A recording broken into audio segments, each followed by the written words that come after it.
మత్తయి సువార్త వాక్యం చూద్దామండి. మత్తయి సువార్త 9వ అధ్యాయము 13వ వచనం. మత్తయి సువార్త 9వ అధ్యాయం 13వ వచనం. అయితే నేను పాపులను పిలవచ్చి తిని గాని నీతిమంతులను పిలవరాలేదు గనుక కనికరము కోరుచున్నాను కానీ బలిని కోరను అను వాక్య భావం ఏమిటో మీరు వెళ్ళి నేర్చుకొనడని చెప్పాను. ఆమేన్.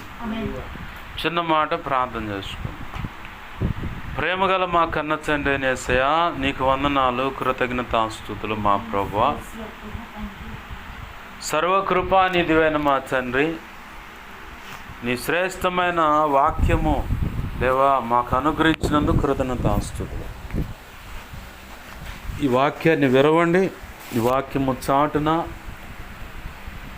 నీ దయా సంకల్పంలో ఎవరెవరికి ఏ వర్తమానం అవసరమై ఉన్నదని నువ్వు నిర్ణయించుకున్నావో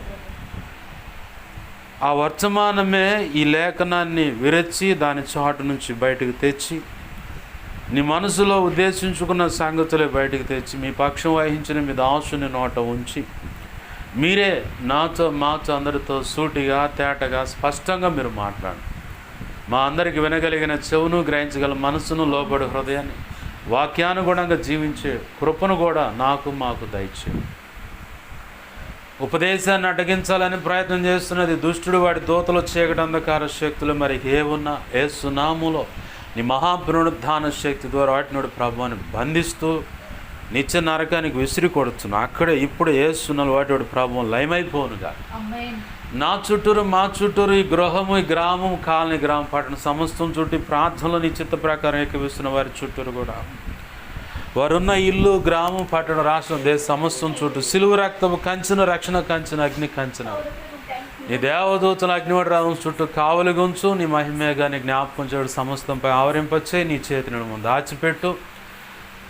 నీ కనుదృశ్య ముఖాన్ని తేజం అని వెలుగు సన్నిధి కానీ మాపై ప్రకాశింపచ్చే. సర్వోన్నతుని శక్తి నన్ను మమ్మల్ని కమ్మిలాగా ఆశీర్వదించు అయ్యా. నీ చేతిని ఎదుగో నీళ్ళలో దాచిపెట్టి నీవే అగ్ని కంచెవై జకరియా గ్రంథం 2:5 ప్రకారం అగ్ని కంచెవై నిలవండి.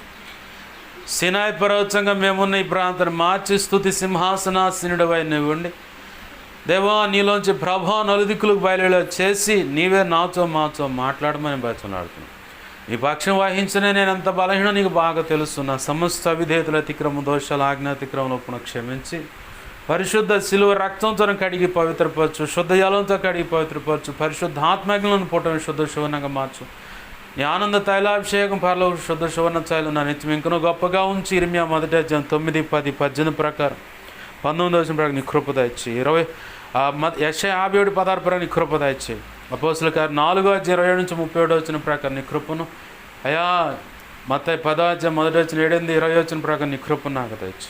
యేస్కేలు గ్రంథం 2:1-2 ప్రకారం నన్ను మమ్మల్ని చక్కగా నిలబెట్టి మా అందరితో మీరు మాట్లాడమని, ఈ ఆత్మకార్యములు జరిగించమని యేసయ్య ఉన్నతనంత శక్తిగల నామమును అడిగి వేడుకొని ప్రార్థించి సమస్తం పొందుకొని ఈ వాక్యాన్ని బట్టి నీ కృతజ్ఞతాస్తుతులు చెల్లిస్తూ నన్ను మమ్మల్ని చేతులకు అప్పజెప్పుకుంటూ యేసయ్య నామములోనే ప్రార్థించి కృతజ్ఞతాస్తుతులు చెల్లించి నేను గొప్ప చేసుకుంటున్నాం మా తండ్రి. Amen, amen. ప్రభునందు సమకూడిన నా మాటలు వింటున్న ప్రతి ఒక్కరికి ప్రభు అయిన యేసుక్రీస్తు వారి పేరట నా హృదయపూర్వకమైన వందనాలు. అందరికీ వందనాలు. చదువుకున్న లేఖన భాగంలో అది ప్రవచనం. ఏ మాట అది? ప్రవచనం. ఎందుకు ప్రవచనం అంటున్నానంటే అదే మాట హోషేయ గ్రంథంలో కూడా ఉంది. హోషేయ గ్రంథము 6:6 చూడండి. అక్కడ ప్రభు మాట్లాడుతాడు. పాత నిబంధన అడదా పోని నన్ను కూడా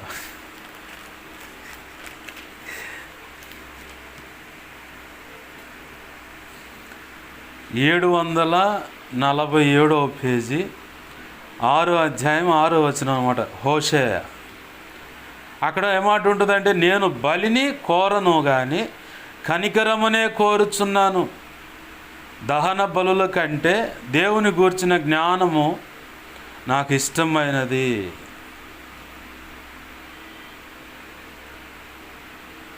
ఏమంటున్నాడు అక్కడ? దహన బలి కంటే దేవుని గూర్చిన జ్ఞానము నాకు ఇష్టమైనదంట, దహన బలుల కంటే. ప్రవచనం ఏమో ఉంది, నేను బలిని కోరను కానీ కనికరమ్మనే కోరుచున్నాను. మనం చదువుకున్న మూలవాక్యంలో ఏముంది అక్కడ? ప్రభు ఎవరితో చెబుతున్నాడు ఆ మాట? కొంతమంది వచ్చారు మంచోళ్ళు, అంటే మేధావులు అన్నమాట. వాళ్ళు వచ్చి అడుగుతున్నారు, పాపాలు క్షమిస్తాడేంది ఇతనికి ఏం అధికారం ఉందని. ఏంది అసలు ఇతను ఎవరు అని చెప్పని కావాలని తప్పుపడటానికి, ఇతను చాలా తేడా అని చెప్పని వాళ్ళ జ్ఞానం అంతటిని ఉపయోగపెట్టి, వాళ్ళ జ్ఞానం అంతటిని ఉపయోగపెట్టి ఈయన తేడాన్ని నిరూపించడానికి ప్రయత్నం చేస్తూ వచ్చి అడుగుతున్నారు పరిసయ్యులు. అది చూచి 11వ వచనంలో, మీ బోధకుడు సుంకరులతోనూ పాపులతోనూ కలిసి ఎందుకు భోజనము చేయుచున్నాడని ఆయన శిష్యులను అడిగిరి. ఏమంటున్నారు వాళ్ళు? పరిసయ్యులు అన్నమాట. ఈ పరిసయ్యులు సంతానం ఈ సంతతి ఎలా ఉంటుందంటే, వాళ్ళు మేము ఐ ఆమ్ పర్ఫెక్ట్, అసలు నా అంత కరెక్ట్గా ఉండేవాడు ఇంకొకడు లేడు. మళ్ళీ వాళ్ళు చేసే దుర్మార్గత అంతా వాళ్ళ సెక్షన్ వాళ్ళకే ఉంటుంది. కానీ వీళ్ళ దృష్టిలో ఏంటిదంటే భక్తి, అతి భక్తి అని, అతిగా భక్తులము, మేము నీతిమంతులమని వాళ్ళు ముద్రలు వేసుకుంటారు. మనకు నీతిమత్వాన్ని ఆపాదించాల్సింది ఎవరంటే యేసయ్య. ఆమేన్, హల్లెలూయా. నీతిమత్వాన్ని ఆపాదించాల్సింది యేసయ్య. మన చుట్టూ చాలామంది మనం నడుస్తున్న విధానాన్ని బట్టి, మనం ఇతరులతో స్నేహంగా ఉంటున్న దాన్ని బట్టి కూడా మంచి మంచి రాళ్ళు వేస్తారు. ఖచ్చితంగా కంపెనీ రాళ్ళు పడతాయి. ఇప్పుడు నువ్వు ఒక దొంగతో తిరుగుతుంటే వీళ్ళు కూడా దొంగనే వేస్తారు ముద్ర. వాస్తవంగా అది ఉంది అక్కడ. ఓన్లీనే ఆశ్రయం ఇచ్చాము ఎవరికైనా సరే, దొంగే కావచ్చు, లేదంటే పాపం జీవితం చేస్తున్న ఒక స్త్రీయే కావచ్చు, దిక్కు దిమానం లేదంటారు కదా, అట్లనే ఏడో ఉన్నారు, అమ్మా అని చెప్పని వచ్చారు, ఆకలితో ఉన్నా అన్నారు, పట్టినంత అన్నం పెడతలో తప్పు లేదు, ఆశ్రయం ఇవ్వటం తప్పు లేదు, దేవుని ప్రేమను బట్టి. దాన్ని లోకం ఏం చేస్తుందంటే అడ్వాంటేజ్గా తీసుకొని ఇక వాడు నచ్చినట్టుకు తిప్పుతాడు అనమాట స్టీరింగ్. అసలు దానికి ముందు చివర ఏం అర్థం కాదు. వాళ్ళు తిప్పుతున్న దాన్ని బట్టి వినేవాళ్ళు కూడా ఏమనుకుంటారు, ఖచ్చితంగా వీళ్ళు కూడా అదే జాబితా కావాలా అనే ముద్ర పడిపోద్ది. అయితే దాని విషయంలో జాగ్రత్తగా ఉంటా వీళ్ళు ఏం చేస్తున్నారంటే ముద్ర వేయడానికి ప్రయత్నం చేస్తున్నారు యేసు ప్రభు మీద. ఇతను తేడా అని చెప్పని. ఆయన ఎవరితో స్నేహం చేస్తున్నాను? సుంకరులతోనూ పాపులతో స్నేహం చేస్తున్నట. అది వీళ్ళకి నచ్చట్లా. దైవవర్తమానం చెబుతున్నావు బాగానే ఉంది, దేవుని బిడ్డవని చెబుతున్నావు బాగానే ఉంది, నేనే మనిషి దేవుని దగ్గర నుంచి వచ్చిన జీవాహారాన్ని అని చెప్పుతున్నావు బాగానే ఉంది, మరి అట్లాంటి వాడు నువ్వు ప్రత్యేకంగా బ్రతకాలిగా, ప్రత్యేకంగా ఉండాలి కదా. మరి ప్రత్యేకంగా ఉండకుండా నువ్వు వాళ్ళతో మమేకం అయిపోయి బ్రతికితే ఎట్లా అన్నది వీళ్ళ భావన, ఈ పరిసయ్యుల భావన. ఎందుకంటే వాళ్ళు సంత వీధులలో వందనములు కోరుకొని వారులారా అని యేసు ప్రభు గారు డైరెక్ట్గా తిడుతున్న వాళ్ళని. వాళ్ళ జాబితా అంత ఏంటంటే నలుగురు నన్ను చూసి పొగడాలి, నేను పెద్ద తోపు చురువు అని చెప్పని చెప్పుకోవాలి అందరూ. ఆ జాబితా అన్నమాట వాళ్ళు. ప్రభు వాళ్ళ గురించి ఏమంటాడంటే, మీరు మీ పితరులు ఎవరినైతే ప్రవక్తలను దేవుని పక్షంగా కదిలి వచ్చిన వాళ్ళని చంపారు, వాళ్ళ సమాధులు కూడా కట్టారు. మీరేం చేస్తున్నారంటే ఆ సమాధులు మళ్ళీ ప్రత్యేకంగా కట్టుబడి చేసి సున్నాలు పోతున్నారు. వాళ్ళ పాపంలో మీరు కూడా పాలివారు అయ్యారా బాబు అని చెప్పని ప్రభు ఆడ తిట్టాడు వాళ్ళని. ఇంకో మాట ఏంటంటే, పైకి వెలిచూపును బట్టి మాత్రం మీరు పరిశుద్ధులు అనుకుంటున్నారు, లోపల జోపు దుర్మార్గతతో ఉంది. ఆ లోపలంటే హృదయంలో మీ హృదయం సరిగా లేదురా. మీరు పైకి మాత్రం మంచోళ్ళని కనపడుతున్నారు కానీ హృదయం సరిగా లేదు మీది. మీరు ఇలాంటి తేడాగా ఉన్నారు, మీకు శ్రమ అని ప్రభు ప్రవచించాడు. అయితే వీళ్ళు ఈ జాబితాలో ఉన్న ఈ పరిసయ్యులంతా వచ్చి ప్రభు మీద నింద మోపాలని, యేసయ్య మీద నింద మోపాలని ప్రయత్నం చేస్తున్నారు. ప్రయత్నం చేస్తూ ఉంటే ప్రభు అక్కడ అంటాడు, వైద్యుడికి క్షమించండి, ఆరోగ్యం కలిగిన వాడికి వైద్యుడు అవసరం లేదు, మరి ఎవరికి కావాలి అంటే రోగగ్రస్తుడికే. ఏ రోగం పుట్టిందయ్యా నీ చుట్టూ ఉన్న వాళ్ళకంటే మనం ఒకవేళ ఆలోచిస్తే ఏ రోగం ఉంది, పాపమైన రోగం పట్టుకుంది వాళ్ళకి. మరి దానికి మందు ఏం చేస్తావంటే నా రక్తమే, నా శరీరాన్ని తిని నా రక్తాన్ని త్రాగువాడు నిత్య జీవానికి వారసుడు అవుతాడు. వానిలో జీవపు జలం అనేది హృదయంలో నుంచి ఓటగా ప్రవహిస్తుంది. హృదయమే అన్నిటికీ చెడిపోవటానికైనా బాగు అవటానికైనా హృదయమే కేంద్రంగా ఉంది. ఇప్పుడు హృదయాన్ని బాగు చేయాలని ప్రభు వచ్చాడు. మతాలు మార్పిడి చేయాలనో లేదంటే ఇక ఆ కులంలోనే పడిపోతారని హైందవ సాంప్రదాయాలు చాలామంది అనుకుంటారు, ముస్లిం జనాంగం కూడా అనుకుంటారు. అంటే ఈ సంగతి అన్నది తెలియక ఇక్కడ మనం నేర్చుకునే మనకు తెలిసిన పాఠం వాళ్ళకి తెలియని విషయం ఏంటంటే మనం మతాలు మారవట్లేదు, మనిషి యొక్క స్వభావాన్ని మార్చడానికి ప్రభు పాదాలు పట్టుకున్నాం. ఆమేన్, హల్లెలూయా. విప్లవాత్మకమైన మార్పు వచ్చిన ప్రజలను మనం చూస్తున్నాం.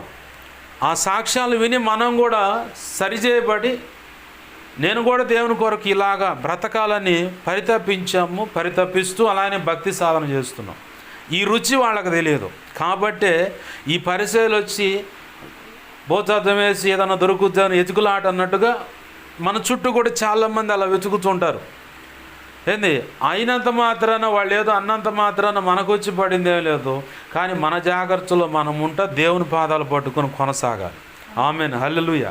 అయితే ఇక్కడ ప్రభు అంటున్నాడు రోగులకే వైద్యుడు అవసరమయ్యా. ఏం రోగం వచ్చింది వాళ్ళకంటే వాళ్ళకు పాపం అనే రోగం జన్మతా వచ్చి పడింది.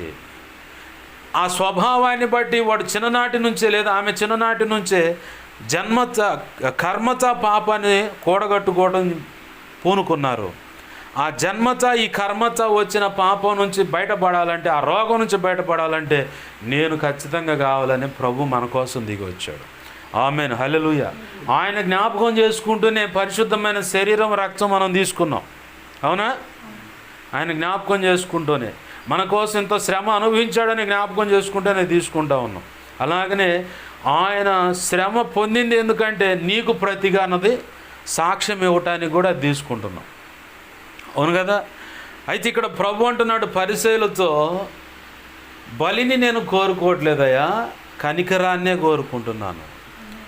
అంటే దీని అసలు సంపూర్ణమైన అర్థం ఏంటంటే, ఈ సంపూర్ణమైన అర్థం నీకు పూర్తిగా అర్థవంతంగా అర్థం కావాలంటే ప్రభు ఇంకొక మాట కూడా చెప్పాడు పౌలు భక్తుడి ద్వారా. మీరు అన్యజనానికి లేదంటే పలానోడు తేడాగా ఉన్నాడు అన్న సంగతి నీకు తెలిసింది, వాళ్ళని కటువుగా దూరంగా పెట్టి నువ్వు భక్తి సాధన చేస్తే వచ్చేదేముంది? అయితే వాళ్ళతో ఉంటూనే పూర్తిగా వారిగా మారకుండా, అంటే వాళ్ళు అనుకున్నట్టుగా నీవు మార్పు చెందకుండా నీ మట్టుకు నువ్వు హద్దులు పెట్టుకొని భక్తి సాధన చేస్తా వాళ్ళతో సమాధానంగా వ్యవహరిస్తూ ఉంటే నీలో నుంచి దైవిక ప్రేమ, దైవిక సంబంధమైన వాక్కు ఉద్భవించి అంటే బయటకు వచ్చి అది వాళ్ళకు కనపడ్డప్పుడు వాళ్ళను నువ్వు రక్షించుకుంటావు. ఆమేన్, హల్లెలూయా. పౌలు భక్తుడు చెప్పాడు కొరింథీ పత్రికలో, నువ్వు ఎడంగా ఉండని చెప్పని నేను చెబుతున్నా. ఒక చోట చెప్పాడు మళ్ళీ ఆయనే, మీరు అన్యజనాంగంతో స్నేహం చేయొద్దు, వాళ్ళు ఏదైనా పెడితే తినొద్దు, ఇట్లా సెక్షన్ చెప్పాడు. తర్వాత మళ్ళీ కొంతకాలం గడిచిన తర్వాత పరిశుద్ధాత్మ దేవుడే అది ఒక కోణంలో కరెక్టు, అయితే ఇంకో కోణంలో కూడా వారిని నువ్వు సంపాదించాలంటే వాళ్ళతో కలిసినట్టుగా కనపడాలే కానీ కలవకుండా జాగ్రత్తగా ఉంటా వారిని సంపాదించుకోవాలి. పౌలు భక్తుడు అన్న, నా స్వజనుల నిమిత్తమై వాళ్ళ రక్షణ నిమిత్తమై నేను శాపగ్రస్తుడుగా అంటే భ్రష్టుడుగా నిత్య నరకానికి వెళ్ళటానికే నేను ఇష్టపడుతున్నా. ఎందుకంటే నా స్వజనులు నేను రక్షించుకోవాలని ఆ మనసు కలిగి కన్నీరు విడిచి ప్రార్థన చేశాడు. ఆయన కన్నీరు విడిచి ప్రార్థన చేశాడు. దైవజనులు చెప్పిన మాటలో ఒక మాట నన్ను బాగా ఇప్పుడు గుర్తు చేస్తా, నన్ను కదిలించిన సందర్భం ఉంది. అలాగే ఇప్పుడు అవసరం కాబట్టి ప్రభు గుర్తు చేస్తా ఉన్నాడు. దేవా నన్ను రక్షించు, నా చుట్టూ ఉన్న వాళ్ళని కూడా రక్షించు. ఒక కోణం.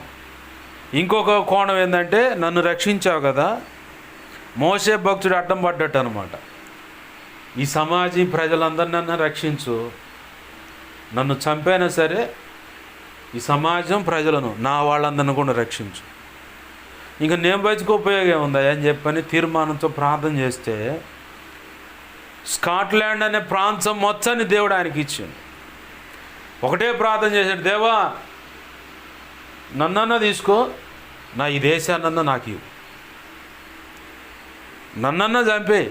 ఇక వీళ్ళందరినీ రక్షించుకోలేనప్పుడు నేను బ్రతికి ఉపయోగం ఏందయ్యా, నన్నన్నా చంపు, లేదా నా ఎదుటున్న నా దేశాన్ని నాకు ఇవ్వు, ఆ దేశ ప్రజలందరూ నేను రక్షించుకోవాలి, నాకు ఆ కృపనివ్వు అని చెప్పి ప్రార్థన చేస్తే ప్రభు యొక్క మహా ఉచిత కృప ఆ స్కాట్లాండ్ మొత్తం రక్షించబడి దేవునికి మహిమ కలుగుతుంది. కారణం ఏంటంటే ఒక షరతు పెట్టుకున్నాడు, నన్నన్నా తీసుకో లేదా నా వాళ్ళన్నా రక్షించు.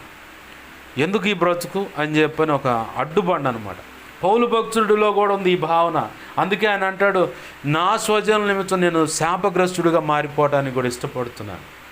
అదే భక్తుడు అన్నాడు, ఇది రోమీయులకు రోమియుడుగాను,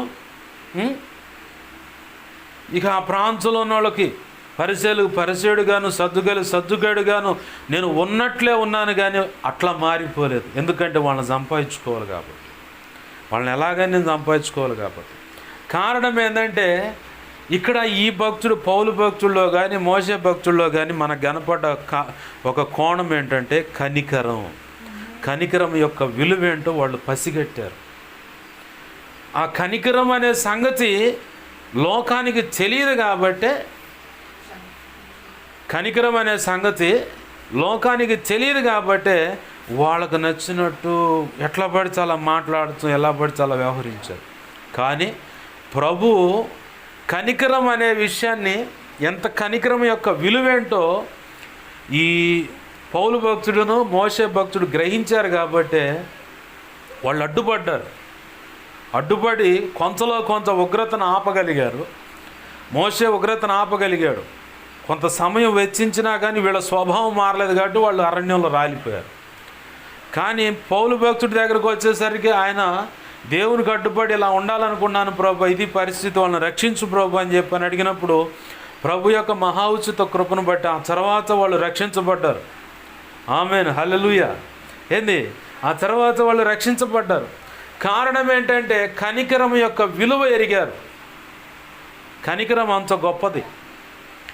సామెతలు 28వ అధ్యాయం 13వ వచనంలో, అతిక్రమములు దాచిపెట్టువాడు వర్జలడు, ఒప్పుకొని విడిచిపెట్టినవాడు కనికరం పొందును.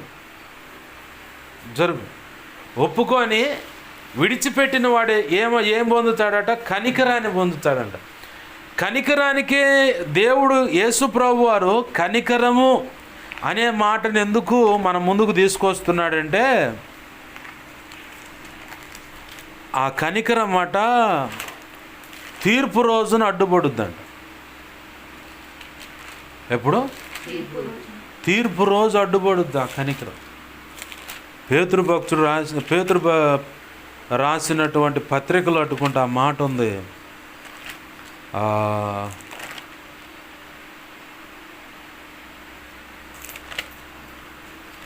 క్షమించండి, యాకోబు పత్రిక 2వ అధ్యాయము 13వ వచనంలో ప్రభు అంటున్నాడు అక్కడ యాకోబు భక్తుడి ద్వారా, కనికరము చూపనివాడు కనికరము లేని తీర్పు పొందును, కనికరము తీర్పును మించి అతిశయపడును. ఆమేన్, హల్లెలూయా. ప్రభు ఇక్కడ ఏమంటున్నాడు? యేసయ్య తన చుట్టూ ఉన్న పరిసయ్యులతో, బలిని కోరుకోవట్లేదు, కనికరాన్నే కోరుకుంటున్నాను. అంటే మన కళ్ళ ముందు కానీ మన జీవితాల్లో కానీ ఎన్నో పొరపాట్లు జరిగినా తిరిగి మళ్ళీ అమాంసంగా ప్రభు పాదాలు పట్టుకోగానే ఏమంటున్నాడు ఆయన? నా కుమారుడా, నా కుమార్తె అన్నాడు. కారణం ఆయన కనికరము చేత చెలించిపోతా ఉన్నాడు. చెలించటం అంటే కదిలిపోతున్నాడు అని అర్థం. కారుణ్యం అంటే ఇక గతంలో కూడా చెప్పాను, ఏ చిన్న కారణం దొరికినా, రక్షణ పొందిన వాళ్ళు పొరపాటులో పడ్డవాళ్ళు ఉన్నా, ఏ చిన్న కారణం దొరికినా అమాంసంగా పట్టుకొని తప్పిపోయిన కుమారుడే మనకు ముంగుర్తుగా కనపడతాడు. నా ఆస్తి నాకి, నీతో నాకు సంబంధం లేదు, నేను స్వేచ్ఛగా బ్రతకాలనుకున్నాను, నా హక్కులను హరిస్తున్నావు, నీ కాడు ఉంటే ఎప్పుడు చూసినా రే అది చెయ్యి, అరే ఇది చెయ్యి, రే యాడికి పోతావు, ఎక్కడ కూర్చో, ఈ సెక్షనే సరిపోతుంది. అరే స్వేచ్ఛగా బ్రతుకుదాం, స్నేహితులతో సరదాగా ఉందాం అంటే పొరపాటును కూడా కుదరట్లేదు. ఏం కుదరట్లా? దేనికి? స్నేహితులతో ఎంజాయ్మెంట్ చేయడానికి పొరపాటును కూడా కుదరట్లేదు నీ దగ్గర ఉంటే. అసలు నీకు నాకు చెల్లదులే, కానీ నాకు వచ్చేది ఏదో నా వాటా పడేయండు, పోయిండు, వాడికి నచ్చినట్టు ఊరేగిండు, ఉన్నది మొత్తం కాజేసిండు. సరుకున్నంతసేపు ఏంది తేనె చెట్టుని కదిలిస్తే ఈగలు గమ్మే, తేనెటీగలు గమ్మినట్టు ఏంది బెల్లం ఉన్నంతసేపు ఈగలు గమ్మినట్టు పంచదార ఏడ కనపడితే నల్లజీవులు ఎర్రజీవులు పరిగెడుతూ ఉంటాయి లైన్లు కట్టి. ఆ టైపులో చుట్టూ స్నేహితులు బంధువులు అంతా బాగుంది, అసలు అంతా ఏమి లేదు అనగానే దేశపోయి పందులుగా ఆ పందులు దొడ్లో పాడేశారు. ఇక ఆడ అన్నం ఏం దొరుకుతుంది, బయట విచ్చలవిడిగా తినా. ఇప్పుడు స్వేచ్ఛగా నానా రకాల రుచులు ఎరిగిన వాడు ఒక చాడ కూర్చొని వాళ్ళు ఏదో పెట్టే పట్టెడు అన్నం తినాలంటే ఎట్ట ఇమడుతుంది అన్నానికి సరి కుదరదు కదా పరిస్థితి. అది వాడు నచ్చక ఇక ఏం చేస్తాడు, ఇంక ఏది లేదు దిక్కు. చివరికి ఆ సమయం రాగానే ఇక వాడికి కనపడ దిక్కు వల్ల ఏంటంటే పందులు తినే పొట్టు. మన జీవితాల్లో కూడా కొంతమంది జీవితాలను గమనిస్తే బాగా గమనించు. కొంతమంది జీవితాలు గమనిస్తే డబ్బు ఉన్నంతసేపు, ఒంట్లో ఓపిక ఉన్నంతసేపు, ముఖం మీద అన్నం ఉన్నంతసేపు అబ్బో వాళ్ళ పడచానికి కూడా పురుషుడైనా స్త్రీ అయినా పడచానికి పగ్గాలు ఉండవు. అసలు ఇటు పిలిచాడు తిరుగుతూ ఉంటారు అన్నమాట. ఇవన్నీ పోయి అసలు ఏ సహాయం అందక మొన్న మా అక్కతో అదే చెప్పా, దేవుడి దగ్గరికి ఎవరైనా రావాలంటే చుట్టూ ఉన్న ఎవరైనా సహాయం అందించేవాడు ఎవడు అందించకుండా చేతులు ముడి చేస్తే ఒంట్లో ఉన్న బలం పోయి శక్తి పోయి ఏంది వింటున్నావా అంతా అయిపోయి ఇటు పోయినా కానీ సహాయం అందనప్పుడు అప్పుడు ఎటు చూస్తారు. అప్పుడు దాకా చూడరమ్మా ఏంది ఉందలే ఉండన్న, ఉందలే ఉండని చెప్పు అన్న. ఇప్పుడు ఏంటంటే ఎవరిని అడగానే డబ్బులు ఇస్తున్నారు కాబట్టి నీ ఇష్టం. ఒకప్పుడు మా అక్క నేను ఈ ఊళ్ళోకి 2007లో వచ్చాను, నర్సాపేట ఊళ్ళోకి 2007లో వచ్చా. ఎప్పుడు వచ్చా, ఎందుకు వచ్చా? ఊళ్ళో ఆస్తులు గొడవలు సమస్యలు అని చెప్పని అయ్యా ఆయారా పోయారా పెద్దోళ్ళు పోయారు వీళ్ళు రోడ్డు ఎక్కారా చన్నుకుంటున్నారు అన్న పరువు తక్కువ మాట, ఆ మాట కోసం తల వంచి ఈ ఊరికి వచ్చా నర్సాపేట పట్టణానికి. మా అక్కోళ్ళ ఇంట్లోనే ఉన్నా. కృతజ్ఞతగా వాళ్ళు దగ్గరకు వచ్చినప్పుడు మా బావ కూడా చారదీసి అన్నం పెట్టాడు. వాళ్ళ దగ్గరే ఉంటే ఉద్యోగం చూసుకొని కొన్నాళ్ళు వాళ్ళ దగ్గరే ఉన్నా. ఆ తర్వాత అమ్మోళ్ళు వచ్చారు, అప్పుడు ఇల్లు అద్దెకి తీసుకొని సపరేట్గా ఉన్నాను.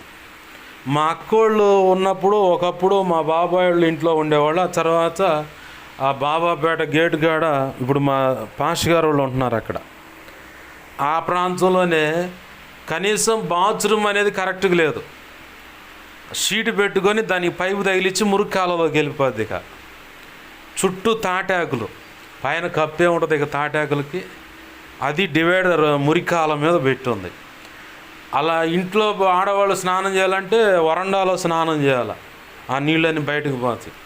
అంత భయంకరమైన పరిస్థితి నుంచి నేను ఈ మాట మా అక్కతో ఎందుకు అనాల్సి వచ్చిందంటే, నా వైపే చూడు, ఈ మాట మా అక్కతో ఎందుకు అనాల్సి వచ్చిందంటే అలా తాటాకులు కట్టుకుని ఆ బాత్రూంలో నేను కూడా పోయా, వాళ్ళు పోయారు.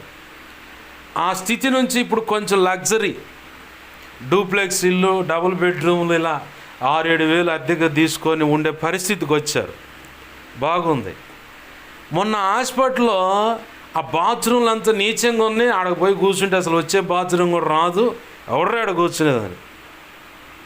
కాస్త 3 రోజులు గడిచిన తర్వాత ఇక తనకు తాను నిలబడతామనే శక్తి వచ్చింది. ఇక రివర్స్ అవ్వటం మొదలుపెట్టింది. అంతకుముందు నాకు అదే బాత్రూమ్కి పోయింది 3 రోజులు కూడా. అదే బాత్రూంలోకి 1-2 అన్నీ అయిపోయింది. కొంచెం ఓపిక రాగాలి, ఎవడరా ఇక్కడ కూర్చునేదే, ఎవడరా అని. నాకు అప్పుడు ఇది గుర్తొచ్చింది. ఏంటది? నాకు అప్పుడు ఆమె ఆడ బాత్రూమ్ కాడ తృణీకరించడాన్ని చూసి నాకు ఎమ్మంటే ఒకప్పుడు తాటాకులు కట్టుకొని, షీటు కూడా సరిగా లేకపోతే ఇటుకరాళ్ళు పేర్చుకొని, కాళ్ళు మోపు చేసుకోవడానికి ఇటుకరాళ్ళు చుట్టూ పెట్టుకొని, మధ్యలో టెంపరీ షీట్లు దొరుకుతాయి. బాత్రూమ్కి వెళ్ళి ఆ షీటు దానికి పైపు తీసుకుపోయి మురికాలలో పెట్టి, ఆ బాత్రూమ్ మర్చిపోయారు ప్రభు వీళ్ళు. ఇప్పుడు డీలక్స్ అంట, ఫ్రెష్నెస్ ఉండాలంట, లేకపోతే అసలు రాదంట. అక్కంటే మేనల్లుడు కూడా అట్నే తయారయ్యిండు, వీడు కూడా అంచేయండు. వీళ్ళు ఏం మారారు? గతాన్ని మర్చిపోయారు, గతాన్ని మర్చిపోయారు. అస్సలు భలే ఉంది వ్యవహారం అనుకున్నాను నేను. ఎందుకు ఈ మాటలు ప్రభు నా చేత జ్ఞాపకం చేస్తూ ఉన్నాడంటే, ఒకప్పుడు దీనస్థితి, ఆ పరిస్థితుల్లో నుంచి వాళ్ళు నాకు కొంచెం ఆహారం పెట్టారు. కృతజ్ఞతగా వాళ్ళతో ఇప్పుడు నిలబడుతున్నా. లేకపోతే ఆ మెంటాలిటీ ఉంటే చల్ హట్, నీది నువ్వు చూసుకో, మాది మేము ఉంటాము, ఇంతే సంగతులు అంట. ఇంతే అంట, మొక్కటే లేదు. ఏంది, మా అక్కకు బాగా తెలుసు, వాడు ఒక నిర్ణయం తీసుకుంటే ఇక అంతే బాటలు వెళ్ళిపోతాడు, ఇక రెండో మార్గానికి తిరగడు సామాన్యం. కానీ అయితే ఆనాడు నాకు వాళ్ళు కనికరం చూపారు. ఏం చూపారు? ఆనాడు వాళ్ళు నాకు కనికరం చూపారు. వాళ్ళు స్థితి మర్చిపోయినా నాకు కనికరం చూపించిన ఆ పరిస్థితి నేను మర్చిపోలే. ఆ పరిస్థితి మర్చిపోలే. బైబిల్లో మనం ఇప్పుడు ఏం చదువుకున్నాం? కనికరము చూపనేవాడు కనికరము లేని తీర్పు పొందుతాడని. కనికరము తీర్పు కంటే అతిశయిస్తుందని ఉంది మాట. యేసు ప్రభువు వారు ఏమంటున్నాడు పరిసయ్యులతో? కనికరాన్ని నేను కోరుకుంటున్నాను, బలిని కోరుకోవట్లేదు, మరణాన్ని కోరుకోవట్లేదు, నేను వాళ్ళ కీడు కోరుకోవట్లేదు, నేను కనికరాన్ని కోరుకుంటున్నాను. ఎందుకు ఇంత మొత్తంలోకి తిరిగి వచ్చామంటే, చుట్టూ లోకం ఎలా ఉంటుందంటే, మనం ఎవరన్నా ఏదన్నా విషయంలో సహాయపడుతుంటే వాళ్ళంత తేడాన్ని తెలిసి కూడా వీళ్ళు ఎందుకు ఆ పని చేస్తున్నారు? నా విషయంలో కూడా చాలా, నా చుట్టుపక్కల ఉన్నవాళ్ళు, ఇంటి వారు, వీళ్ళు ఎవరన్నా ఏదన్నా విషయంలో తేడాగా ఉన్నారని ఇతరులకు తెలిసిందనుకో, వాళ్ళ పిల్లల్ని పిలిచి నేను వాళ్ళతోనే ఆడుతూ ఉంటా, వాళ్ళ కోసమే ప్రార్థన చేస్తుంటా, వాళ్ళకి మంచి సలహాలు ఇస్తూ ఉంటా. పౌలు భక్తుడు ఏం చెప్పిండు? రే, నీ శత్రువులు ఎవరైతే ఉన్నారో వాళ్ళని పిలిచి కమ్మటి ఆహారం పెట్టు, నువ్వు ఇంకేం చేయొచ్చు, నిలువున నిప్పులు అట్ట దోషుడితో బట్టి వాడిని నెత్తి మీద పోసినట్టే నువ్వు. ఏంది, ఇది నేర్చుకోండి రా బాబా అండు పౌలు భక్తుడు. ఏంది, నేను అదే చేస్తున్నా, లేఖనాన్ని క్రియలలో పెడుతున్నా. ఇప్పుడు నేను వాళ్ళు కఠినంగా ఉంటే ఉండొచ్చు, నేను కనికరం చూపకపోతే ప్రభు ఏమంటున్నాడు ఇక్కడ, ఆ పరిచయాలతో అందరూ తేడా పడిన వాళ్ళే. మరి తేడా పడిన వాళ్ళు అని చెప్పని వాడిని వెలివేస్తే వాళ్ళకి మార్గం ఏది? సరైన మార్గంలో నడవటానికి దారి చూపేవాడు ఎవరు లేరు కదా. ఆ మార్గం ఎన్నో రకాల కోణాల్లో మీకు దగ్గరకు తెచ్చినా, ఇదిగో మీరు ఇలా హద్దులు పెట్టుకొని బ్రతుకుతున్నారు కాబట్టి వీళ్ళంతా వెలివేయబడ్డట్టుగా కనపడుతున్నారు. కాబట్టే ఇట్లా కాదు, నేనేదో చేద్దామని చెప్పని 2 రకాల ప్రయత్నాలు చేశాను. ఆ 2 రకాల ప్రయత్నాలు చేస్తే, ఆ 2 రకాల ప్రయత్నాల్లో దాన్ని బట్టి మీరు ఏదో అరాకొర మారారే తప్ప. 2 రకాల ప్రయత్నాలు అంటే, ఒకటి సీనాయి పర్వతం మీద మోషే ద్వారా దేవుని ప్రజలకు అనుగ్రహింపబడిన ధర్మశాస్త్రం. రెండవ ప్రయత్నం ఏంటంటే తన పక్షంగా ప్రవక్తలను పంపించటం. ఈ 2 ప్రయత్నాలు చేసిన ఈ ప్రజలు మాట వినకుండా దాన్ని ఇంకా ఆధారం చేసుకునేది ధర్మశాస్త్రాన్ని ఆధారం చేసుకొని, ప్రవక్తల యొక్క ప్రవచనాలు ఆధారం చేసుకొని, ఒక కోణంలోనే పాపం ఎక్కువ చేస్తున్నారు, మరో కోణంలోనేమో అందరిని వెలిచూపుగా, అంటే వెలివేయటం అనేది, ఎడం పెట్టడం అనేది ఒక పద్ధతులు, దేవుడు అనుకున్న పద్ధతి వదిలేసి ఇంకొక పద్ధతుల్లో జనము పరిచయాలు, ధర్మశాస్త్రోపదేశకులైన సద్దుకాయలనే జాబితా, ఆ బ్యాచ్ మొత్తం ఏం చేస్తున్నారంటే ఇంక ఎడం పెడుతున్నారు దేవునికి. ప్రభు అంటాడరే, కనీసం ఒక విధవరాలు మీకు కనపడితే చిటికినేలతో కూడా అట్ట ఆమె ఎత్తుకోబోతున్న భారాన్ని అట్ట ఎత్తర్రా మీరు. పుదీనాలోను సోపులోను దశంభాగాలు ఇచ్చారు. ఏమవుతుంది దాంట్లో? దశంభాగం సంత వీధుల్లో వందనాలు కోరుకుంటారా మీరు అని చెప్పి డైరెక్ట్గా తిడుతుండే వాళ్ళని. వాళ్ళకి అది అర్థమవుతుంది. అయినా కానీ వాడి హృదయం కఠినపరుచుకొని అంటే పరిసయ్యులు, ధర్మశాస్త్రోపదేశులు, సద్దుకాయలు పునరుద్ధానము లేదనే వారు వాళ్ళ హృదయాలు కఠినపరుచుకొని వాళ్ళని డైరెక్ట్గా దేవుడు తిడుతున్నా లేదా డైరెక్ట్గా వారిని దేవుడు శిక్షిస్తున్నా గ్రహించి కూడా వాళ్ళ హృదయ మార్పిడి జరగని పరిస్థితి అక్కడ. అయితే ప్రభు అంటున్నాడు, నేను రోగుల కోసం వచ్చానయ్యా, నేను కనికరం చూపి నా ప్రజలను ఎలాగైనా రక్షించుకోవడానికి వచ్చాను. ఈరోజు ప్రభు మనతో మాట్లాడుతున్న విషయం ఏంటంటే కనికరము. కనికరం అనే కృప మనం పొందుకోవాలి. కనికరం అనేది మనం పొందుకోవాలి. కనికరం అనేది మనం పొందుకోకపోతే మనము ఇంకొక వ్యక్తి ఈ విషయంలో కనికరం చూపలేం. దీనికి దగ్గరగా ఉండే సంబంధం కలిగిన ఒక సందర్భం ఏంటంటే ఒక వ్యక్తిని క్షమించలేని పరిస్థితి. ఇప్పుడు మనమేమో ఎంత కఠినమైన పొరపాటు చేసిన వెంటనే ప్రభువా నన్ను క్షమించనగా ఆయన క్షమించాలా. ఎదుటి వ్యక్తుల విషయంలో మనం క్షమించలేని స్వభావం ఉంటుంది. ఇది కనికరం చూపలేనటువంటి పరిస్థితి.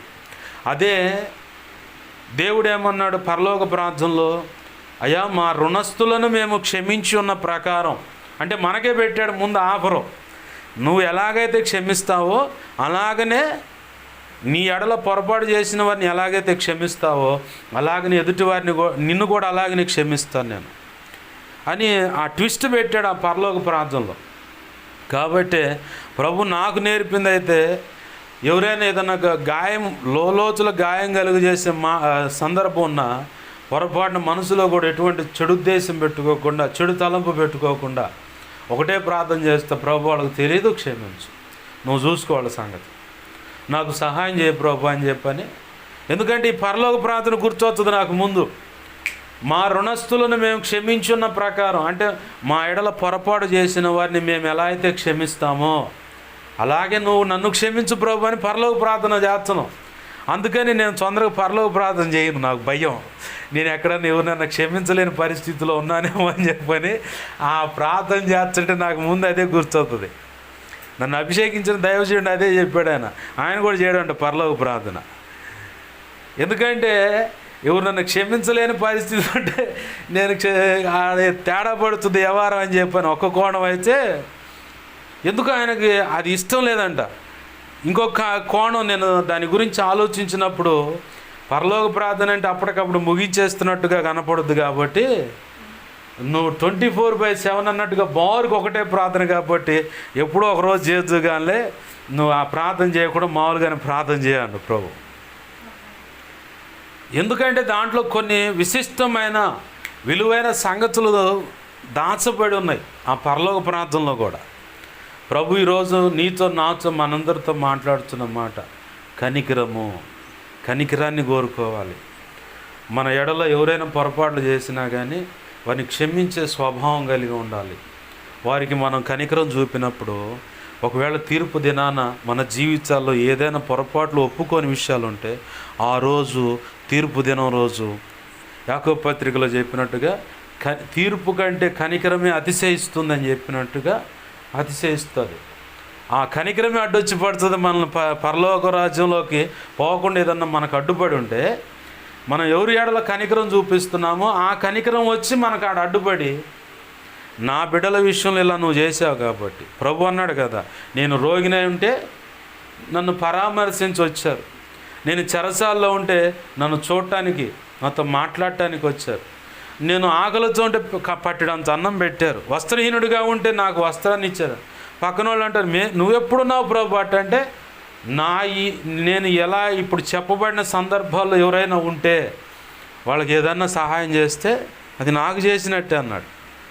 ఇది 2 కోణాల అర్థం. ఒకటి ఆధ్యాత్మిక అర్థం, రెండోది భౌతికమైన అర్థం. 2 ఫాలో అవ్వాలి. అలానే ఫస్ట్ది భౌతికమైన అర్థం మీద బేస్ కాకుండా ఆధ్యాత్మిక అర్థంలో 58 అధ్యాయంలో కూడా ఈ మాటలు ఉంటాయి. అసలైన ఉపవాసం ఏమనగా వస్త్రహీనులను వస్త్రం ఇచ్చుట, ఆకలితో ఉన్నట్టుగా అంత అన్నం పెట్టడం. వాటి అసలు అర్థాలు ఏంటంటే వస్త్రహీనత, రక్షణ వస్త్రం పోగొట్టుకున్నాడు, ఏడో దారి తెప్పినోడు, వాడిని పట్టకొచ్చుకోవాలి. లేదు ఆమె లేదంటే అతను వాళ్ళ కోసం ప్రార్థించాలా, లేదంటే వాళ్ళని సరైన మార్గం నడిపించడానికి మన వంతుగా మనం వాళ్ళని బలవంతం చేయకుండా, మనసు కష్టపెట్టకుండా, సాత్వికమైన మాటల చేత వాళ్ళని దేవుని వైపు పట్టకొచ్చుకోవడానికి ప్రయత్నం చేయాలి. వస్త్రహీనత అంటే అది అసలు వస్త్రహీనత. రక్షణ వస్త్రం పోగొట్టుకుండో, నీతి వస్త్రం పోగొట్టుకుండో, ప్రశస్త వస్త్రం పోగొట్టు, ఏ వస్త్రం పోగొట్టుకుండో అట్లాంటి వాడికి వస్త్రాన్ని ఇవ్వటం అంటే ప్రార్థన చేయటం, దేవుని మార్గంలో నడిపించడం. ఆకలి దప్పులు చూడండి, మంచి కటకటకటలాడుతూ ఉంటారు, శ్రేష్టమైన ఆహారం దొరుకుతుందా అని చెప్పని.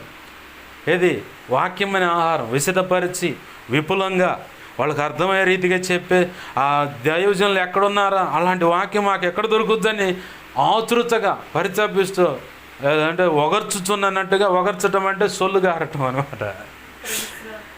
కీర్తనలో ఉంటుంది ఆ మాట, దావీదు మహారాజు అంటాడు, నీ మాటల కోసం నేను ఒగర్చుచుంటిని అని చెప్పాను.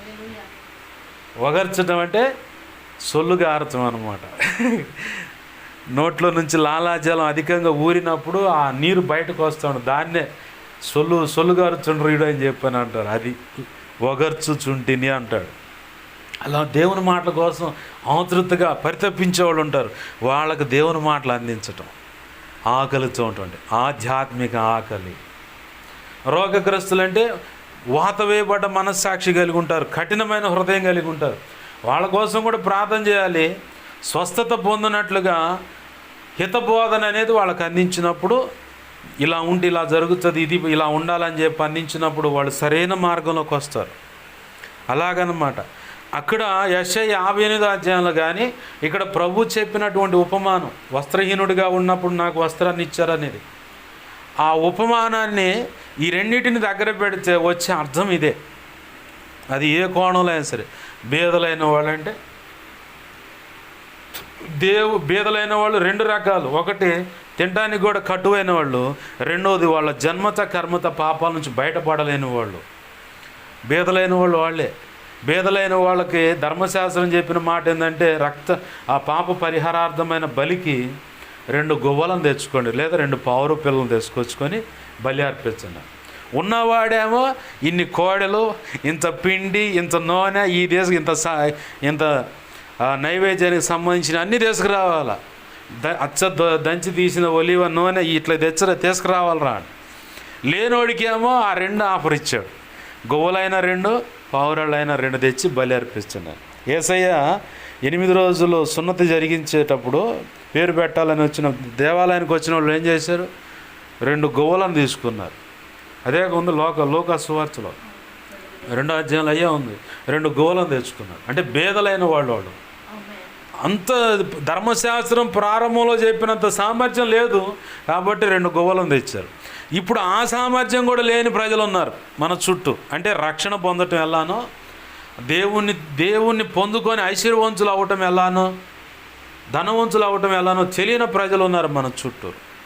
వాళ్ళని రక్షణ మార్గంలో నడిపించటమే దేవుడికి ఇష్టమైన పని. ఇట్లా అర్థాలు వస్తాయన్నమాట. అయితే ఇవన్నీ కూడా కనికరంలో జోడించబడ్డాయి, కనికరంలో ఇమిడి ఉన్న పనులు అన్నమాట. కనికరం ఉంటేనేగా ఒకటి పేదవాడైతే పట్టకరాగలిగేది. కనికరం ఉంటేనేగా అయ్యో వాళ్ళకి తెలియక అలాగా చుట్టకు బానిసాడు, బీడికి బానిసాడు, సిగరెట్కి, కైనికి, గుట్కాకి, మందుకి, వ్యభిచారానికి, విచ్చలవిడిగా తిరగటానికి రక్షణ పొందినోడు ఎలా పడితే అలా బ్రతుకుతున్నారు. ఆడపిల్లలైన ఎలా పడితే అలా బ్రతుకుతున్నారంటే ఆ వ్యక్తులను చూసినప్పుడు నీ మనసు చెలిస్తుందంటే కనికరము చేత నువ్వు నింపబడి ఉన్నావని అర్థం. కారుణ్యము కలిగిన దేవుడు నీలో ఉండి ఆ కారుణ్యం యొక్క తీవ్రత ఏంటో చూపిస్తున్నాడు. ఆ ఛాయలు నీకు కనబడేలా చేస్తున్నాడు అనమాట. కారుణ్యానికి ఉండే, కనికరానికి ఉండే లక్షణాలు దగ్గరగా ఉంటాయి. కారుణ్యమైన, కనికరమైన లక్షణాలు దగ్గరగా ఉంటాయి. వాటికి ఉన్న లక్షణం ఏంటంటే, ఏ చిన్న అవకాశం దొరికినా ఆమెతో లేదా ఆ వ్యక్తితో నేను పోయి మాట్లాడి, ఇది కాదు పద్ధతి, ఇలా రావాలని చెప్పాలి, వాళ్ళ బ్రతుకులు కట్టబడాలి, వాళ్ళు ఇలా తేడా పడుతున్నారు, నేను పోయి 2 మాటలు అందించి ఒక్క ప్రార్థన చేసి వస్తే మిగతా పని దేవుడు చూసుకుంటాడు. ఎట్లయినా సరే ఈ కుటుంబాన్ని దేవుడి కోసం సంపాదించాలి. కారుణ్యానికి, కనికరానికి ఉండే లక్షణాలు ఇవి. ఇంతకుముందు పరిచయం చేసినట్టుగా తప్పుగా బ్రతుకుతున్న వాళ్ళ విషయంలో కూడా డైరెక్ట్గా చెబితే నా విషయంలో నాకు వ్యతిరేకంగా వస్తారు. ఒకవేళ నేను ఒక స్త్రీగా ఉన్నాను, అవతల పురుషులు తేడాకుంటే నేను పోతే తేడా అనుకుంటారు. కాబట్టి నేను దూరంగా ఉండి ఉపవాసం ఉండి ప్రార్థన చేస్తాను. లేదు, నేను పురుషుడిని, అవతల స్త్రీలు తేడా బ్రతుకుని యవన స్త్రీలు బ్రతుకుతున్నారు, నేను దగ్గరికి వెళ్తే తేడా అనుకుంటారు, నేను ఎడంగానే ఉండి ఉపవాసం ఉండి ప్రార్థన చేస్తాను. మిగతా విషయం దేవుడు చూసుకుంటాడు. ఎందుకంటే ఏ పురుషుడు ఆ పురుషుడి దగ్గరికి వెళ్ళాలో, ఏ స్త్రీ ఆ స్త్రీ దగ్గరికి వెళ్ళాలో వాళ్ళనే ప్రభువు పురికొల్పి తీసుకెళ్ళి వాళ్ళకి అందాల్సిన మాటలు అందించి వాళ్ళని పట్టుకొచ్చుకుంటాడు. కనబడకుండా రహస్యంగా బలమైన సేవ ఏదైనా ఉందంటే ప్రార్థనే. ప్రభువు కృపను బట్టి దైవజనులు చెప్పిన మాట, ఒక ప్రార్థనాపరుడు, ఒక ప్రార్థనాపరురాలు 100 మంది దైవజనులకు సమానం. కానీ ప్రభు చెప్పింది ప్రార్థన చేయమనే మనం చేయకుండా తిరిగేది కూడా ప్రార్థనే, మనకు కష్టమైంది కూడా ప్రార్థనే. ఏంది, కనికరం చూపడం కూడా మనకు కష్టమైన పనే. మన ఎడల అందరూ కనికరం చూపాలని మనం పరితపిస్తాం, అలా కనికరం చూపిస్తారేమని ప్రయత్నం చేస్తాం. కానీ ఇతరుల విషయంలో కనికరం చూపాలన్నా, కనికరాన్ని పంచాలన్నా మన వల్ల కాదు. కానీ యేసయ్య కృప ద్వారా అది సాధ్యమవుతుంది. ఆమేన్, హల్లెలూయా. దేవుడు ఈరోజు మనతో మాట్లాడుతున్న మాట కనికరము. చాలామంది చాలా రకాలుగా తేడాపడి బ్రతుకుతూ ఉన్నవాళ్ళు ఉన్నారు.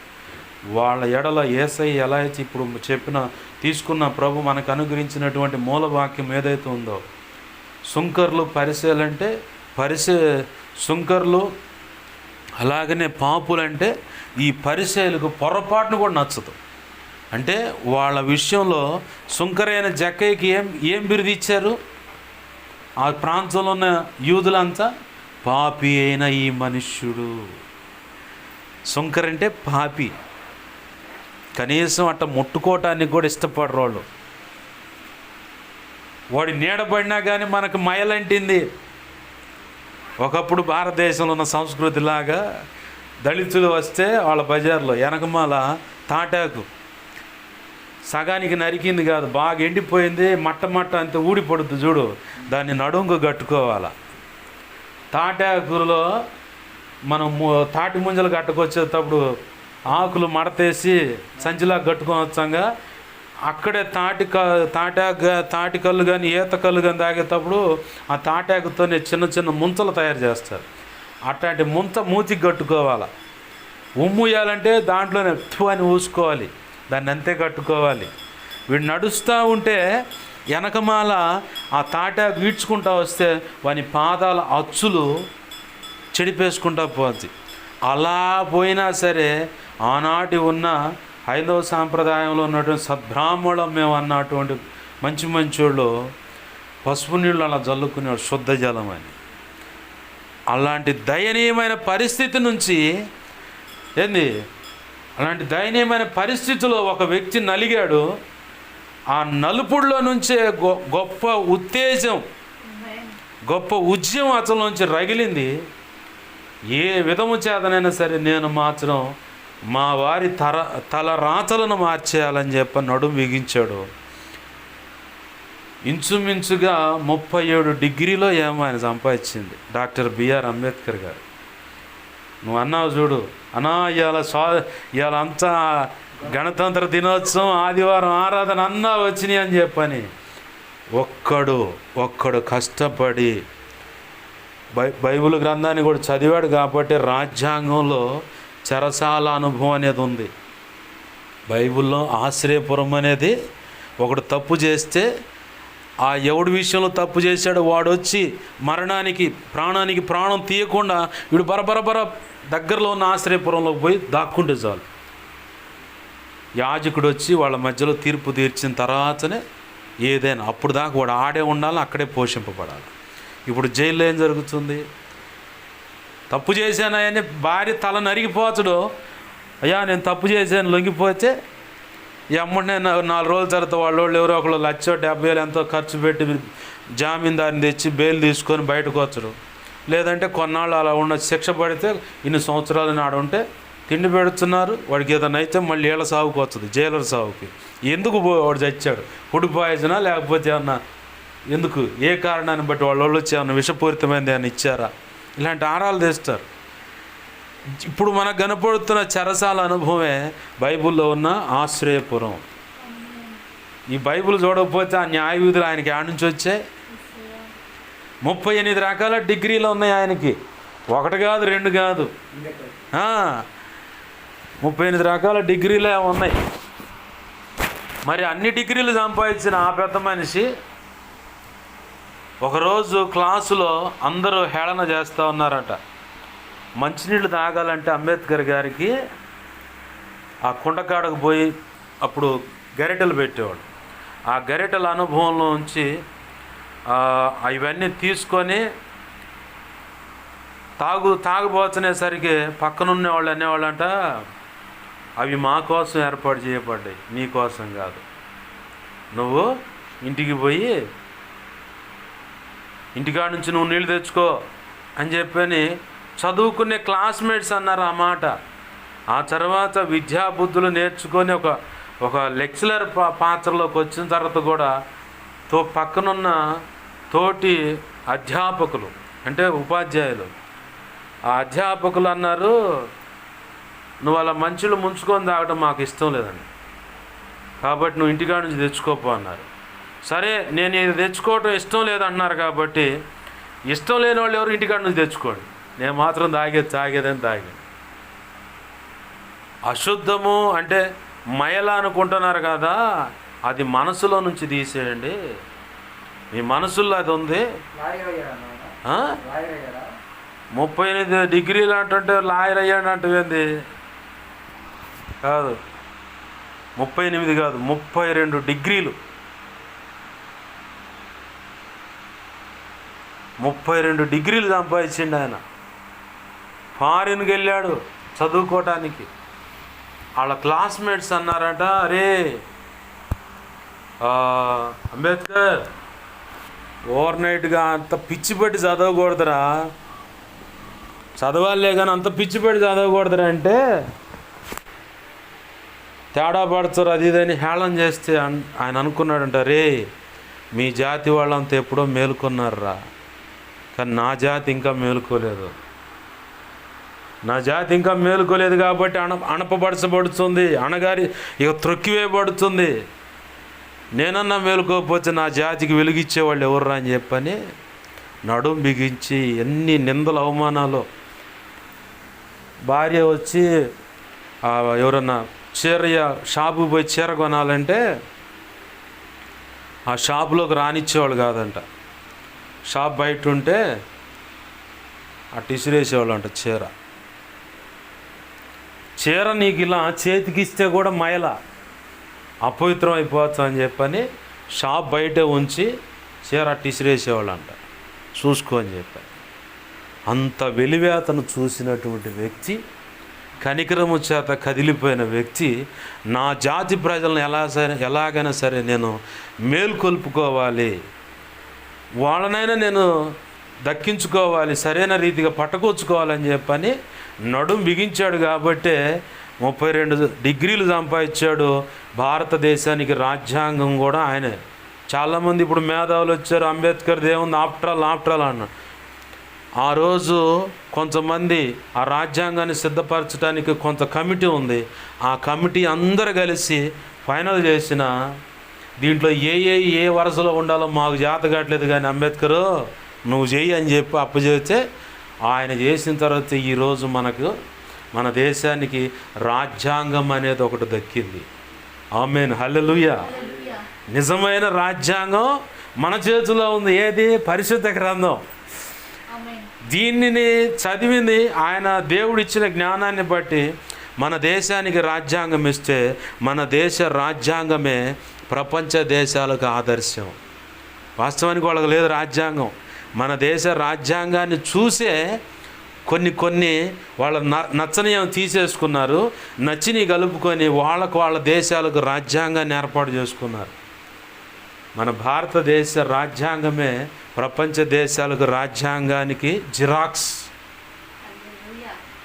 ఆ అసలు రాజ్యాంగాన్ని సంపాదించడానికి పరిశుద్ధ గ్రంథం ఒరిజినల్ అయింది.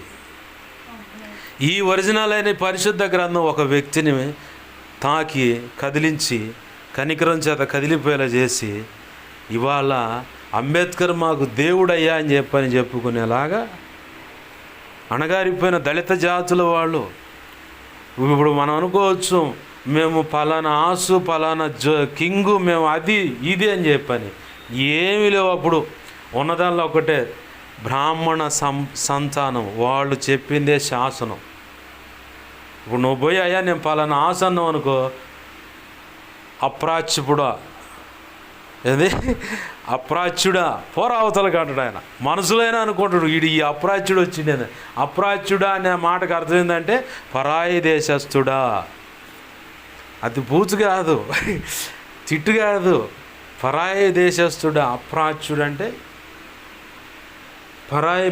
పరాయి దేశస్థుడా. వచ్చి ఎడకొచ్చావేంట్రా అని చెప్పి అంటారు. వాళ్ళ నోట్లో నానే మాట అదే. మనం అనుకుంటే ఈ లోకంలో ఏముందంటే నేను ఆసండి, నేను కింగ్ అండి, వాళ్ళు తేడండి, వాడు ఇదండి, వాడు కచ్చరండి, ఇటుతో ఉలేండి, వాడేదో ఈ పెట్టుకుంటున్నాం మనం అంతా. వాస్తవానికి ఈ రాజ్యాంగమే అనే కనుక మన దేశంలో కనుక లేకపోతే నన్ను మనల్ని మొత్తాన్ని కబడ్డీ కబడ్డీ కబడ్డీ చెల్ కబడ్డీ అన్నట్టుగా మొత్తాన్ని తన్ని తరిమేవాళ్ళు అనమాట.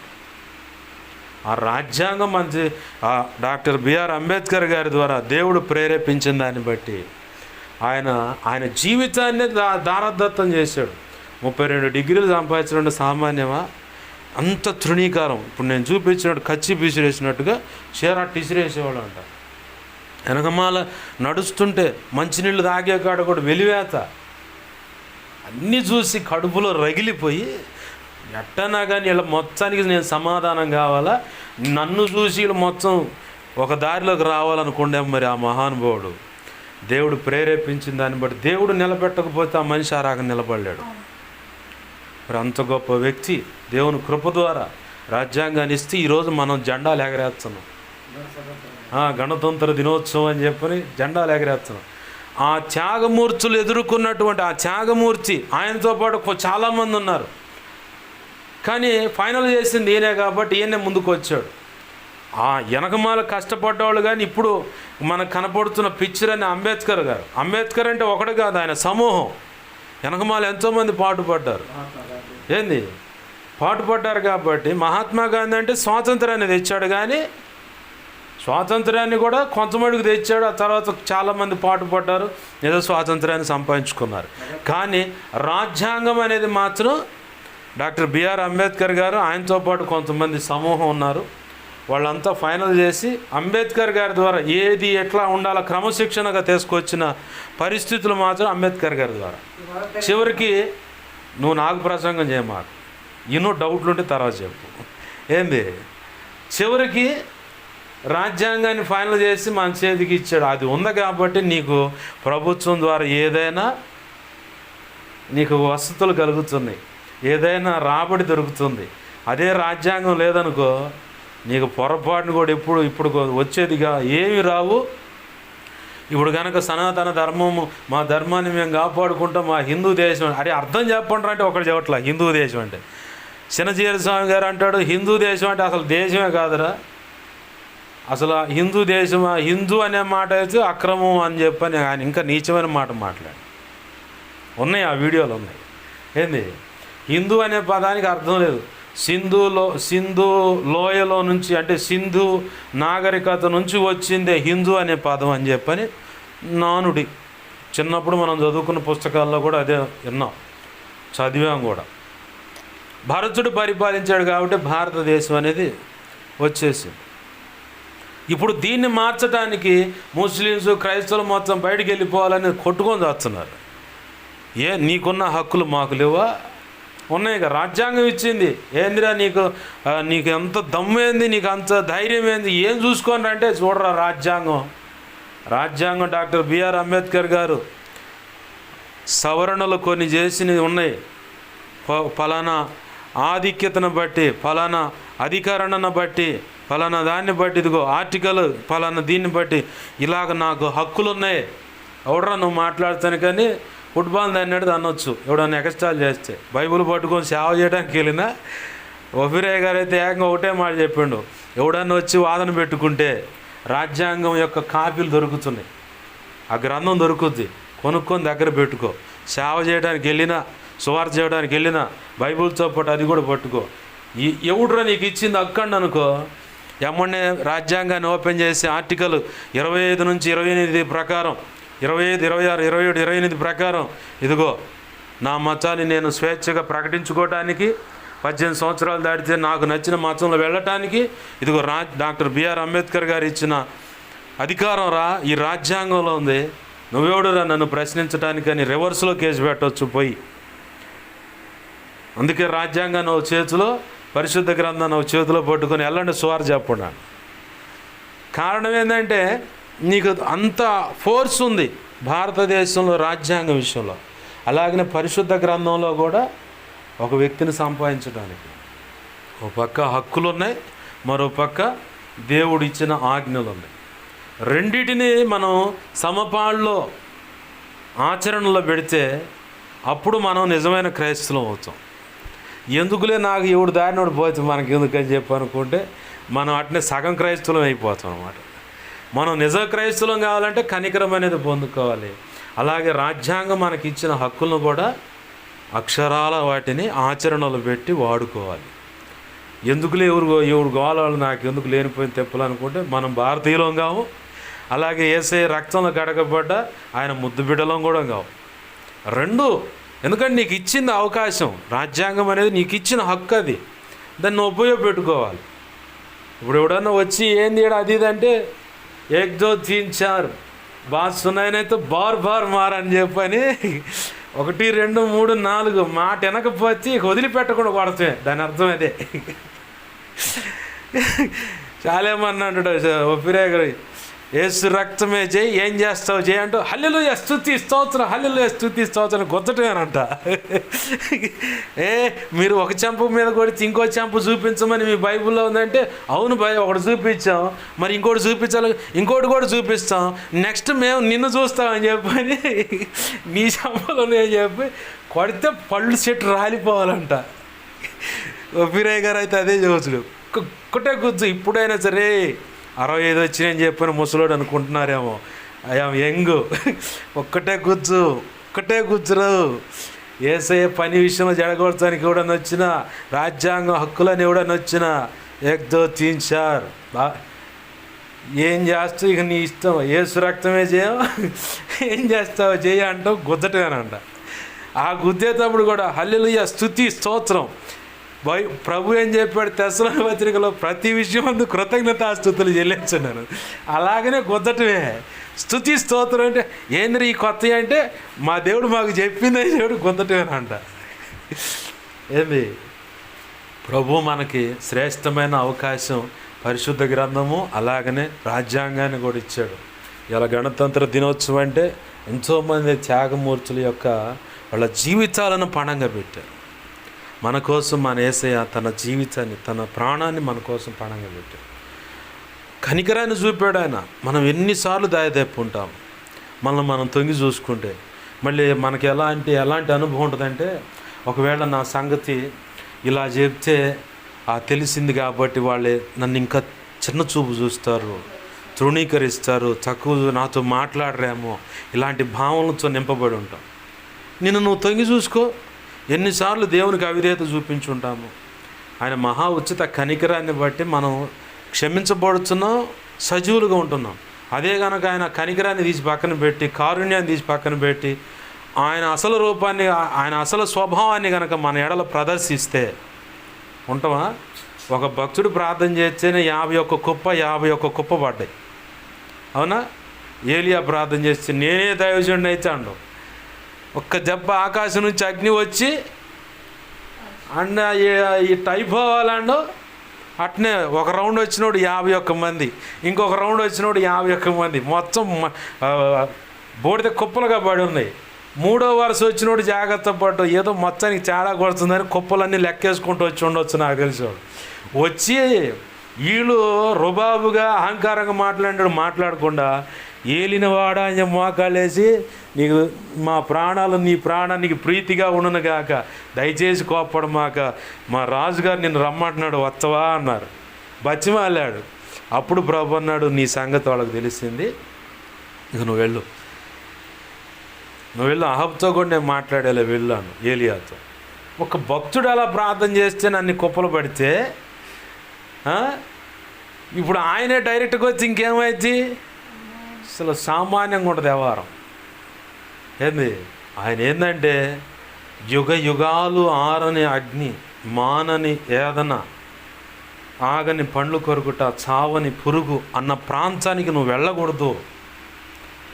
అది ఎంత తీవ్రంగా ఉంటుందో, ఎంత భయంకరంగా ఉంటుందో పరిపూర్ణంగా ఎరిగినవాడు ఆయన. కాబట్టి మనం సహిస్తున్నాడు, ఓర్చుకుంటున్నాడు, క్షమిస్తున్నాడు, కనికరం చూపిస్తున్నాడు. ఆయనే కనుక కరెక్ట్గా లైన్లోకి వస్తే 2025 నువ్వు చూస్తావా? నేనైనా చూస్తానా? పొర్రపాటును కూడా. ఆయన కరెక్ట్గా చూసిన వాళ్ళు ఎంతోమంది పోయారు, కాలగర్భంలో కలిసిపోయారు. కానీ మనల్ని ఇంకా దేవుడు ఆయుష్ పొడిగించి అవకాశం ఇస్తున్నాడంటే ఆయన కనికరాన్ని అనేకులు చూపించడానికి, ఆ కనికరాన్ని పంచడానికి, ఆ కనికరం యొక్క పరిపూర్ణ సౌందర్యం ఏంటో ప్రకటించటానికి. కనికరం యొక్క పరిపూర్ణ సౌందర్యం అంటే ఏముంది? యేసు ప్రభు వారే. ఆయన గురించి ప్రకటించడానికి నీకు అవకాశం ఇస్తున్నాడు, ఆయుష్ పొడిగిస్తున్నాడు. ప్రతి సెకండ్, ప్రతి నిమిషం, ప్రతి గంట, ప్రతిరోజు, ప్రతి వారం, ప్రతి నెల, ప్రతి సంవత్సరం నీకు పెరుగుతుందంటే మన గొప్పతనం, మన నీతి, భక్తి, పరిశుద్ధత కాదు. ఆయన మితిలేని, అంటే కొలత లేనటువంటి కనికరము, వాత్సల్యతను బట్టి, ప్రేమను బట్టి మనకి ఇంకా అవకాశం ఇస్తున్నాడంటే ప్రభు ఆయన పని చేయటానికి. ఈరోజు ప్రభు మనతో మాట్లాడుతున్న మాట, కనికరాన్ని కోరుకోండి, కనికరం చేత మీరు నింపబడండి, కనికరాన్ని పంచండి, కనికరం యొక్క పరిపూర్ణ సౌందర్యం గురించి ప్రకటించండి. అట్టి కృప ప్రభు మన అందరికీ తన మహా ఉచిత కృప చొప్పున అనుగ్రహించునుగాక. ఆమేన్. ప్రార్థన చేసుకోండి. ప్రేమగల మా కన్న తండ్రి యేసయ్యా, నీకు వందనాలు, కృతజ్ఞతాస్తుతులు. జీవము కలిగిన మా తండ్రి, నీకు మహిమ, ఘనత, ప్రభావాలు ఆరోపిస్తున్నాం. దేవా, లేఖనపు కాంచిలో నాతో మాతో మీరు మాట్లాడిన విధానాన్ని బట్టి నీకు కృతజ్ఞతాస్తుతులు. అయ్యా, నీవు పాపులతో, సుంకరులతో ఉన్నది వారిని రక్షించడానికి అని చెప్పారు. అయ్యా, మేము ఎవరికైనా ఆశ్రయించినప్పుడు నలుగురు నానా రకాలుగా ఇలా మాట్లాడతారన్న సంగతి కూడా మాకు గుర్తు చేస్తున్నాం. దాని విషయంలో జాగ్రత్త కలిగి ఉండాలంటున్నాం. అలాగనే వాళ్ళు అలా మాట్లాడిన దాన్ని బట్టి మేము మా హృదయాలు కఠినపరచుకోకుండా క్షమించి ప్రేమను పంచి కనికరం యొక్క విలువను తెలియపరచాలని దేవా మీరు తెలియపరుస్తూ ఉన్నారు. అయ్యా, కనికరం లేనివాడు కనికరం లేని తీర్పు పొందుతాడని కూడా హెచ్చరిక చేస్తూ, కనికరము తీర్పు దినాన అతిశయిస్తుందని కూడా మాకు జ్ఞాపకం చేస్తున్నారు. అందును బట్టి నీ కృతజ్ఞతాస్తుతులు మా ప్రభువా.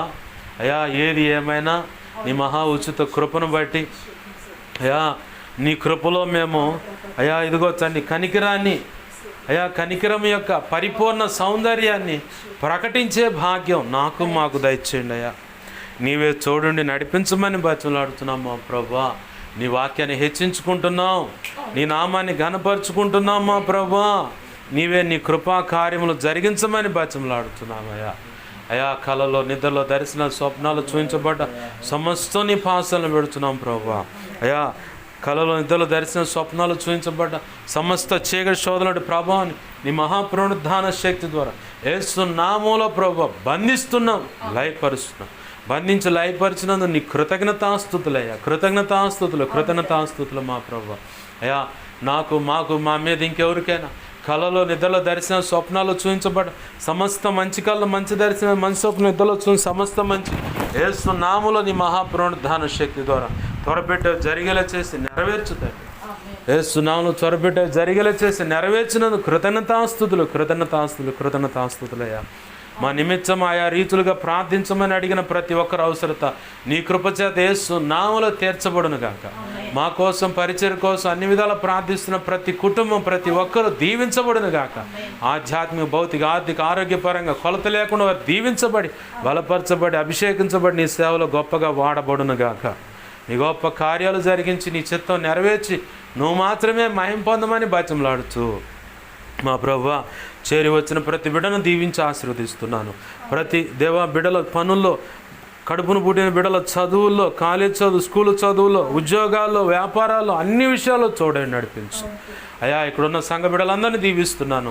ఏ ఇంట్లో అడుగుపెట్టి దేవా, ఇదిగో తండ్రి ప్రార్థన చేయించావో ఆ కుటుంబాలన్నీ నీ కృపచేత రక్షించబడి సంఘ సభ్యులుగా నీ కృపచేత యేసు నామములో మార్చబడును గాక, స్థిరపరచబడును గాక, మరికొరిది 15:58 నెరవేర్చబడును గాక. వారి జీవితాలు అది నెరవేర్చును మాత్రం మహిమ పొందమని బతిమలాడుతూ దేవా, ఆరాధన అంతట్లో మీరు చూడండి, చక్కగా జరిగించినందుకు కృతజ్ఞతాస్తుతులు చెల్లిస్తూ సాయంకాలం జరగబోయే ఆరాధనలో మీరు చూడండి, గొప్పగా జరిగించమని, నీ చిత్తమే నెరవేర్చును మాత్రం మహిమ పొందమని. 1వ తారీఖు జరిగే కుటుంబ ఆశీర్వాద ప్రార్థన కూటం నీ చిత్త ప్రకారం జరిగించమని. ఈ వారంలో ఉన్న సంఘక్రమాలు మీరు చూడండి, ప్రతిదీ ఘనంగా జరిగించను మాత్రం మహిమ పొందమని. యేసయ్య నామంలోనే ప్రార్థించి సమస్తం పొందుకొని నీ కృతజ్ఞతాస్తుతులు చెల్లించి 2 తిమోతి 1:12 ప్రకారం నీ కృపాస్తాలు బిడ్డలందరినీ అప్పచెప్పి మా ప్రియుడు మా రక్షకుడైన యేసయ్య నామంలోనే అడిగి వేడుకొని ప్రార్థించి సమస్తం పొందుకొని బిడ్డలను దీవించి ఆశీర్వదించి చేతులకు అప్పచెబుతున్నాం మా తండ్రి. ఆమేన్. ప్రతి అనారోగ్య సమస్య నుంచి కూడా యేసు నామములో స్వస్థత, విడుదల, ఆరోగ్యం కలుగును గాక. చీకటి అంధకార శక్తుల బంధకాల నుంచి కూడా, ప్రయోగాల నుంచి కూడా, కుంభమేళ అనే విషయాలు కూడా యేసు నామములో విడుదల కలుగును గాక. గొప్ప కార్యాలు జరిగించి నీ నామాన్ని గణపరచుకోమని యేసు నామములో ప్రార్థించి సమస్తం పొందుకొని మహింపరచుకుంటున్నాం మా తండ్రి. అప్పుల నుంచి కూడా విడిపించు, ప్రతి అక్కరతను తీర్చు, నీ కార్యములు జరిగించమని, రెక్కల కష్టార్జితాన్ని దీవించు, పనులు కాడ మీరు చూడండి, సమాధానము దయచేయమని యేసయ్య నామములోనే ప్రార్థించి సమస్తం పొందుకొని మహింపరచుకుంటున్నాం మా తండ్రి. ఆమేన్. ఇప్పుడు మన తండ్రి అయిన దేవుని ప్రేమయు, ఆయన ప్రియకుమారుడైన యేసుక్రీస్తు వారి కృపయు, పరిశుద్ధ ఆత్మదేవుని అన్యోన్య సహాయ సహవాసము సమకూడిన, అలాగే ప్రార్థనలు ఏకీవిస్తున్నా, ఇక ముందు ఏకీవించబోతున్నా, అలాగనే సార్వత్రిక సంఘంలో ఉన్న సకల పరిశుద్ధులకు, ఈ ప్రాంతంలో ఇక్కడున్న సంఘ బిడ్డలకు నిత్యత్వము చేరు పర్యంతం సదాకాలము తోడే ఉండి ప్రభు యొక్క మహా ఉచిత కృపను బట్టి కనికరము చేత, కారుణ్యము చేత, ఆయన ప్రేమ చేత మనం నింపి అది పంచేవాళ్ళగా, కనికరము యొక్క పరిపూర్ణ సౌందర్యం గురించి ప్రకటించి ప్రభువును ఘనపరిచేవారిగా చేసి తద్వారా ఆయన మాత్రమే మహిమ పొందునుగాక. అలాగూ చేసిన తండ్రి త్రియేక దేవుడైన యేసయ్యకు కృతజ్ఞతాస్తుతి, ఘనత, మహిమ, ప్రభావాలు చెల్లునుగాక. ఆమేన్. యేసు రక్తమునకేచి, ప్రవేశు రక్తమునకేచి, ప్రవేశునామను సంపూర్ణమైన విజయం కలుగునుగాక. ఆమేన్. అపవాది వాడి దూతలు, చీకటి అంధకార శక్తుల క్రియలు, ఎంత ప్రమాదం, మంత్రప్రమాదం, వాటన్నిటికీ అనంతనాశనం, సర్వనాశనం, నిత్యనాశనం కలుగునుగాక. ఆమేన్. యుద్ధము యెహోవాదే, యేసు రక్తమునకే జయము, జయము, జయము. హల్లెలూయా, హల్లెలూయా, హల్లెలూయా. అందరికీ వందనాలు. ప్రభు యొక్క మహా ఉచిత కృప మనందరికీ తోడై ఉండి నడిపించునుగాక. ఆమేన్. ఆమేన్.